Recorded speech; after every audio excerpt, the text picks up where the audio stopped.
Hello. Hi, is that doctor Sonal? Tell me. Doctor Sonal, I am so sorry मैं आपको ऐसे disturb कर रहा हूँ, लेकिन मैं ब्लड डोनेट करना चाहता था। सिर्फ आपसे ये पूछना चाह रहा था, अगर आप सिर्फ 2 मिनट दे सके, कि ये ब्लड डोनेट करने का क्या क्या पैरामीटर्स होते हैं, क्या क्या क्राइटेरिया होता है? See, there are certain parameters that we look like. अगर आप सबसे पहले अपनी एज अगर देखते हैं, you should be between 18 to 60 years.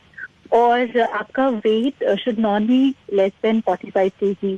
Like अगर आपका वेट 45 kg and above है, तभी हम कंसिडर करते हैं for blood donation. Okay. And there are 2-3 parameters like अगर आपका हीमोग्लोबिन 12.5 से नीचे नहीं होना चाहिए, तो आप एक ब्लड डोनर हो सकते हैं. और अगर आपने लास्ट 3 महीने में कभी ब्लड डोनेट नहीं किया है, तो भी आप ब्लड डोनर हो सकते हैं. आपको कोई ऐसी बीमारी लाइक मलेरिया, टाइफाइड या कोई भी ट्रांसमिटेबल डिजीज ना हुई हो इन रीसेंट पास्ट, तो आप ब्लड डोनेट कर सकते हैं. अच्छा डॉक्टर, आपने ये तो बता दिया कि ब्लड डोनेट करने का ये क्राइटेरिया होता है, ये पैरामीटर्स होते हैं. और डॉक्टर, अगर ब्लड बहाना हो, डॉक्टर अगर किसी का खून बहाना हो, तो क्या क्या पैरामीटर्स होते हैं? अच्छा, इसमें डॉक्टर शायद ऐसा है कि दाढ़ी देखते हैं, दाढ़ी खून बहाने के लिए. टोपी देखते हो, शायद टोपी देखते हैं. तिलक देखते हैं डॉक्टर, तिलक अगर किसी के तिलक लगाओ तो उसका खून बहा देना चाहिए. बुर्का देखते हैं डॉक्टर, अगर बुर्का है तो खून बहा दो. क्रॉस शायद देखते हो कि गले में अगर क्रॉस है तो खून बहा दो.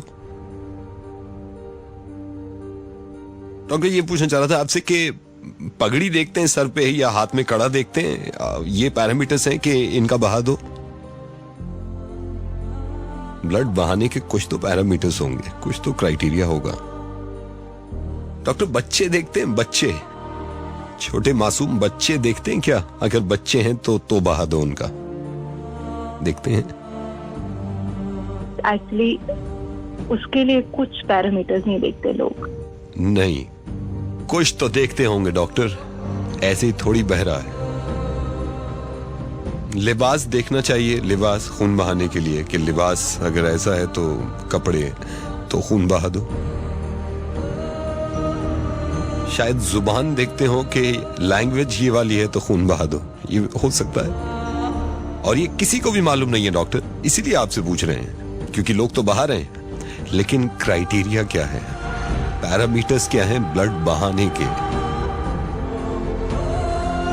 डॉक्टर, मैं नवेद बोल रहा हूं और मैं रेडियो के जरिए ये बताना चाहता हूं कि क्या पैरामीटर्स हैं लोगों के, क्या क्राइटेरिया है कि लोगों का खून बहा दें.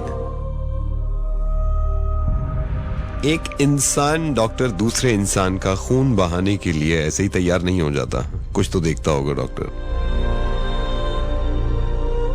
पैरामीटर्स लोगों ने खुद बनाए हैं, क्राइटेरिया लोगों ने खुद बनाया है खून बहाने का. अब इसको खत्म कर दिया जाए. मैं सही बता रहा हूं, जितने लोग एक दूसरे का खून बहाते हैं, जितने लोग लड़ने की बात करते हैं, जो लोग नफरतें करते हैं, जब लड़ाइयां होती हैं, जब दंगे फसाद होते हैं, अगर आपके जहन में जरा सा भी किसी के लिए नफरत आती है या जरा सा किसी को मारने का दिल करता है, तो एक मर्तबा, सिर्फ एक बार अपने बच्चों के मासूम चेहरों की तरफ देखा करिए और फिर सोचा करिए कि इतने ही मासूम बच्चे, इतने ही प्यारे बच्चे दूसरी तरफ हैं जहां आप लड़ने को सोचते हैं. मुझे तो हैरत इस बात पे है डॉक्टर कि ब्लड बहाने का रिवाज यहां सोशल नेटवर्किंग साइट्स पे भी है. यहां पे खून दिख तो नहीं रहा है, लेकिन अल्फाज इतने खूनी होते हैं, अल्फाजों में इतना लहू होता है, अल्फाजों में इतना खून होता है कि जिसकी कोई इंतहा नहीं. जोश में आके दूसरे का खून बहा देना बिना कुछ देखे गलत है, लेकिन इंसान है ना, फितरत से बाज नहीं आते हैं. ये सुनने के बाद भी मुझे पूरा यकीन है कि आप इस तरह की बातें आप लिखेंगे कि नहीं, इस कौम ने इस कौम को ज्यादा मारा था, नहीं उस कौम ने इस कौम को ज्यादा मारा था. ये किसी ने मुझसे कहा कि 3rd वर्ल्ड वॉर पानी को लेके होगी, क्योंकि पानी खत्म हो जाएगा. अगर इसी तरह लड़ते रहे हम लोग और खून बहता रहा, तो पानी खत्म हो ना हो, इस दुनिया से खून खत्म हो जाएगा. डॉक्टर, आपने मेरी मदद करी लोगों को समझाने में, मैं आपका शुक्रिया अदा करना चाहता हूँ. Thank you so much doctor. Thanks Naved. I hope ये चीज और भी लोग समझ जाए.